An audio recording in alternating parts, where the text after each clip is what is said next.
The Book of 2 Kings. Chapter 10. Now Ahab had 70 sons in Samaria. So Jehu wrote letters and sent them to Samaria, to the rulers of the city, to the elders, and to the guardians of the sons of Ahab, saying, Now then, as soon as this letter comes to you, seeing your master's sons are with you, and there are with you chariots and horses, fortified cities also, and weapons, select the best and fittest of your master's sons, and set him on his father's throne, and fight for your master's house. But they were exceedingly afraid, and said, Behold, the 2 kings could not stand before him. How then can we stand? So he who was over the palace, and he who was over the city, together with the elders and the guardians, sent to Jehu, saying, We are your servants, and we will do all that you tell us. We will not make anyone king. Do whatever is good in your eyes.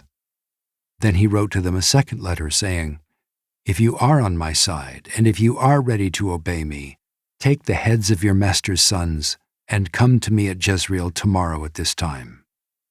Now the king's sons, 70 persons, were with the great men of the city who were bringing them up. And as soon as the letter came to them, they took the king's sons and slaughtered them, 70 persons, and put their heads in baskets, and sent them to him at Jezreel. When the messenger came and told him, They have brought the heads of the king's sons, he said, Lay them in 2 heaps at the entrance of the gate until the morning. Then in the morning when he went out, he stood and said to all the people, You are innocent. It was I who conspired against my master and killed him. But who struck down all these? Know then that there shall fall to the earth nothing of the word of the Lord, which the Lord spoke concerning the house of Ahab, for the Lord has done what he said by his servant Elijah. So Jehu struck down all who remained of the house of Ahab in Jezreel, all his great men and his close friends and his priests, until he left him none remaining. Then he set out and went to Samaria. On the way, when he was at Beth-Eked of the shepherds, Jehu met the relatives of Ahaziah king of Judah, and he said, Who are you? And they answered, We are the relatives of Ahaziah, and we came down to visit the royal princes and the sons of the queen mother. He said, Take them alive. And they took them alive, and slaughtered them at the pit of Beth-Eked, 42 persons, and he spared none of them. And when he departed from there, he met Jehonadab, the son of Rechab, coming to meet him. And he greeted him and said to him, Is your heart true to my heart, as mine is to yours? And Jehonadab answered, It is. Jehu said, If it is, give me your hand. So he gave him his hand, and Jehu took him up with him into the chariot. And he said, Come with me and see my zeal for the Lord. So he had him ride in his chariot. And when he came to Samaria, he struck down all who remained to Ahab in Samaria, till he had wiped them out according to the word of the Lord that he spoke to Elijah. Then Jehu assembled all the people and said to them, Ahab served Baal a little, but Jehu will serve him much. Now therefore call to me all the prophets of Baal, all his worshippers and all his priests. Let none be missing, for I have a great sacrifice to offer to Baal. Whoever is missing shall not live. But Jehu did it with cunning, in order to destroy the worshippers of Baal. And Jehu ordered, Sanctify a solemn assembly for Baal.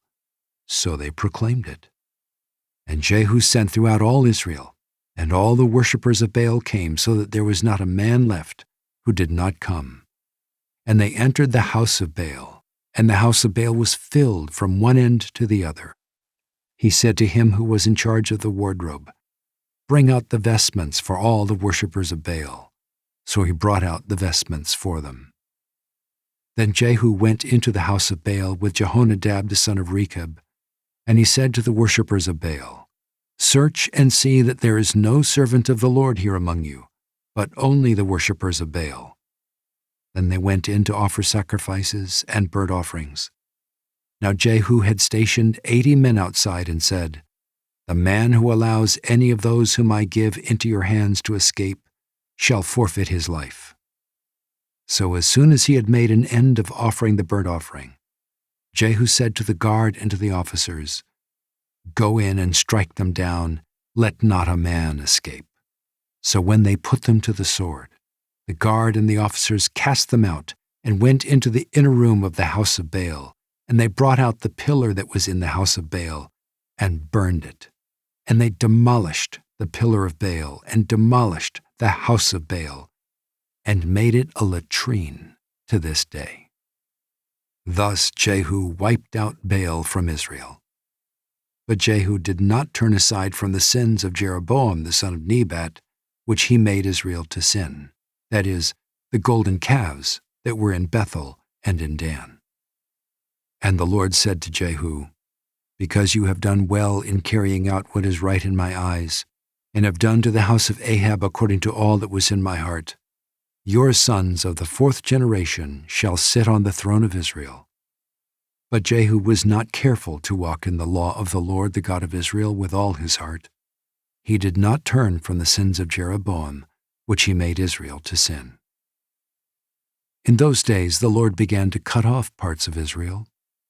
Hazael defeated them throughout the territory of Israel, from the Jordan eastward, all the land of Gilead, the Gadites and the Reubenites and the Manasseites, from Aroer, which is by the valley of the Arnon, that is, Gilead and Bashan. Now the rest of the acts of Jehu, and all that he did and all his might, are they not written in the book of the Chronicles of the kings of Israel? So Jehu slept with his fathers, and they buried him in Samaria, and Jehoahaz his son reigned in his place. The time that Jehu reigned over Israel in Samaria was 28 years.